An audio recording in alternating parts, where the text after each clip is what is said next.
I was thinking about. I've watched a lot of YouTube videos on weight training and stuff, and so many of them they appeal to their degrees, doctor or PT or whatever, or they appeal to scientific studies, and, and yet they all have something different to say. So I think there are probably studies that could justify just about everything, and I think there's really, you've got the devil in the details on these. So they say, oh, well, is it a question of slow reps versus normal paced reps? Is it, 3 sets versus 1 set versus 5 sets 3 times a week versus twice a week?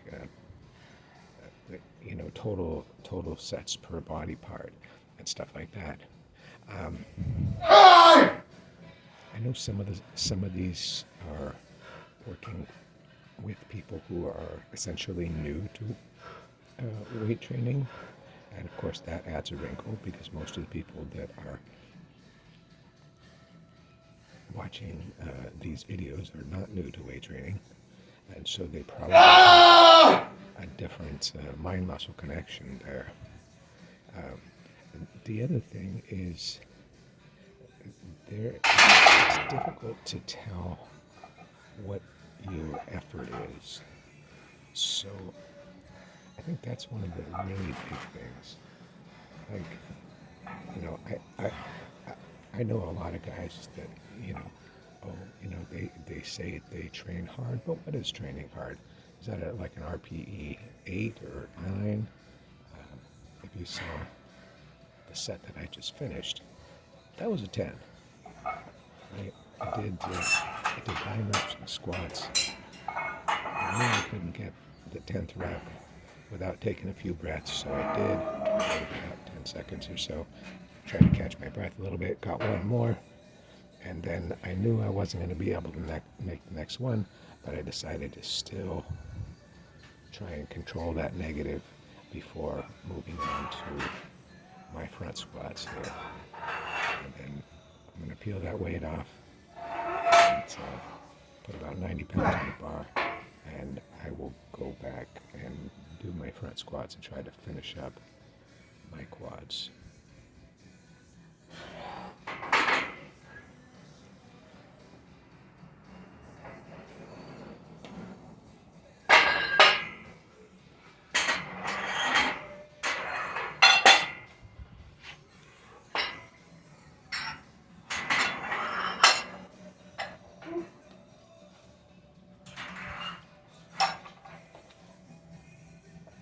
Start in again, adding so if we're doing studies and we say, okay, 20 sets a week is better than 9 sets a week. Okay, again, how hard are they training? Are they new? Because everybody knows about newbie games. Or are they people who haven't worked out in a long time? Or are they people who've consistently worked out? What's their genetics for building muscle?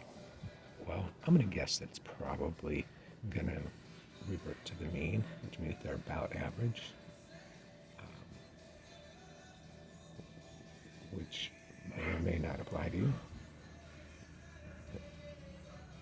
Going to be probably a bell curve as far as which average genetics for building muscle.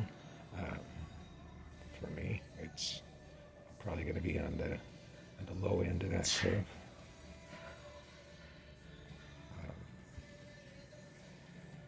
I think that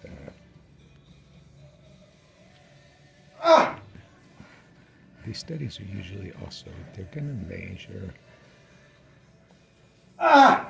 what kind of progress they made on using very specific exercises, and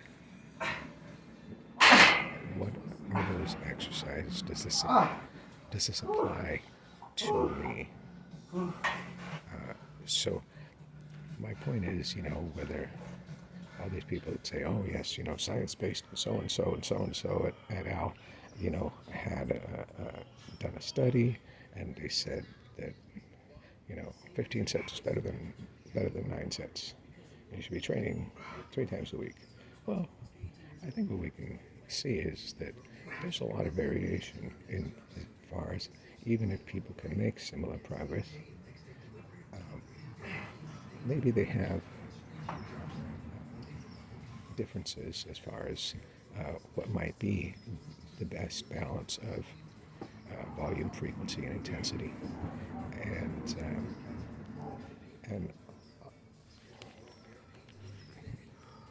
also there's lifestyle. We don't know what the lifestyle was of the people who were doing these tests. We don't necessarily know how they were eating, how they were sleeping. We don't know what their actual job was. Are these college students? If so, then there's a youth bias to them. I'm almost 50 years old. I'm not necessarily going to respond the same at almost 50 years old that I did when I was 22. So I think I have a tendency to take a lot of these with a grain of salt, because unless I really know what the specifics are of these studies, I'm gonna. And here's another thing: is that the people citing these studies, they're usually citing stuff that agrees with their preconceived notions of what you should be doing. Coincidence, right? Obviously I train a very low volume kind of way, so if I was doing one of these, then, I'd probably be coming up with, I'm sure there's studies out there that would show that low volume, high intensity, low frequency is absolutely the way to go. The other thing is that with scientific studies, there's a certain expertise required to interpret them. And, I've read some of the nutritional studies, for example, and in Dr. Campbell, in some of his books, has explained, well, but you got to understand this and this and this in order to see what they're testing and what their biases might be. And if you don't know that, and you're just like, oh, well, here's, let's read the abstract, let's read their conclusions, and we'll look at a couple of the charts.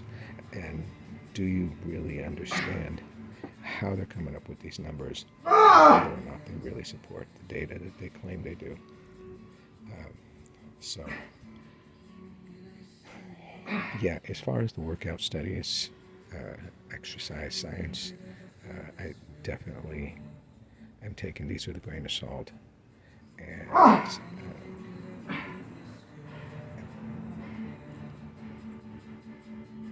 I'm just kind of going for trial and error. I'm doing what I feel like works best for me and fits best into my lifestyle. Because I don't have time to work out 2 hours a day, 6 days a week. And good luck.